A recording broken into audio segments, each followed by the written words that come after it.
नमस्कार, India news channel के इस डिजिटल प्लेटफॉर्म पे आप सभी का स्वागत है। आपके साथ मैं हूं प्रिया सिन्हा।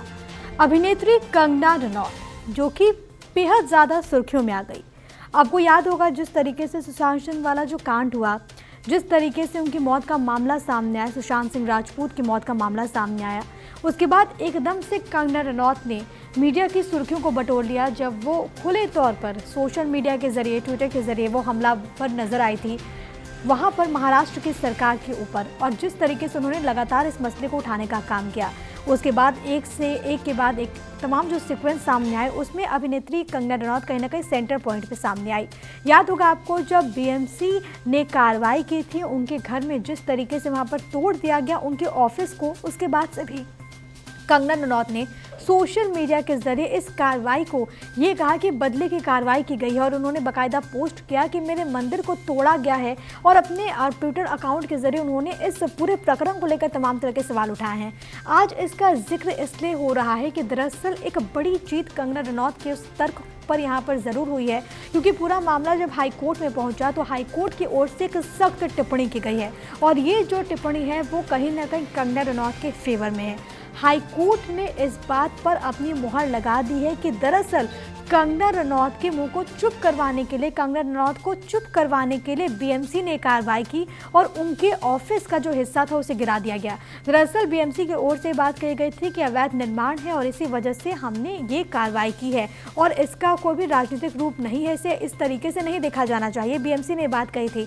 लेकिन अब वहाँ पर हाईकोर्ट ने इस बात को समझा और हाईकोर्ट ने ये बात कही कि जिस तरीके से घटना घटी, जिस तरीके से कार्रवाई की गई है बीएमसी की ओर से, वो सवालों को ज़रूर जन्म देती है। और ये लगता है कि जिस तरीके से कंगना रनौत लगातार हमलावर थी सरकार को लेकर, उसी की वजह से कार्रवाई की गई है।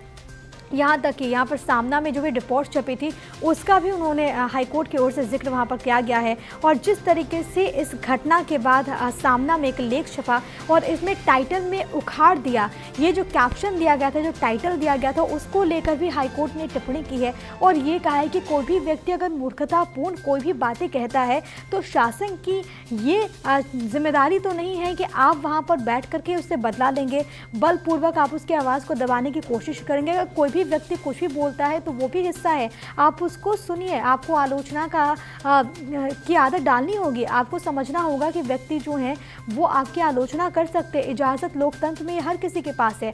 लेकिन आपने जो कार्रवाई की है वो गलत है। कई सारे ऐसे निर्माण हैं जो कि अवैध वहाँ पर निर्मित हुए हैं, लेकिन इतनी जगहों पर कार्रवाई जो है वो उस तरीके से टाइमली नहीं होती है। लेकिन आखिरकार कंगना रनौत के केस में ऐसा क्यों किया गया है, ये भी हाईकोर्ट ने सवाल पूछा। हालांकि इस दौरान बीएमसी की ओर से तमाम तरह की बातें भी रखी गई है।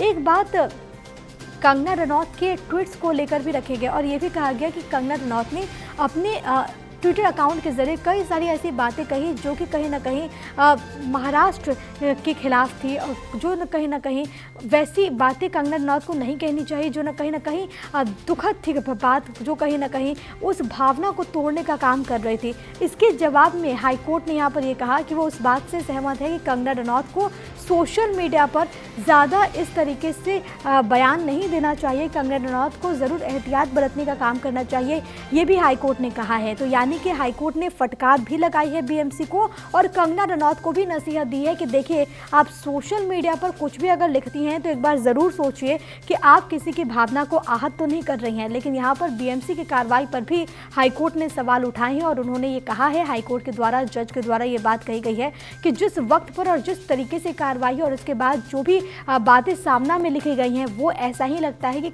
वहाँ पर कंगना की आवाज़ को दबाने के लिए ये बातें कही गई है और ये कार्रवाई की गई है। आप क्या कुछ सोच रहे हैं, वीडियो पर कमेंट करके हमें ज़रूर बताइए। लाइक और शेयर करना इस वीडियो को ना भूलें। हमारे चैनल को आप सब्सक्राइब ज़रूर करें। नमस्कार।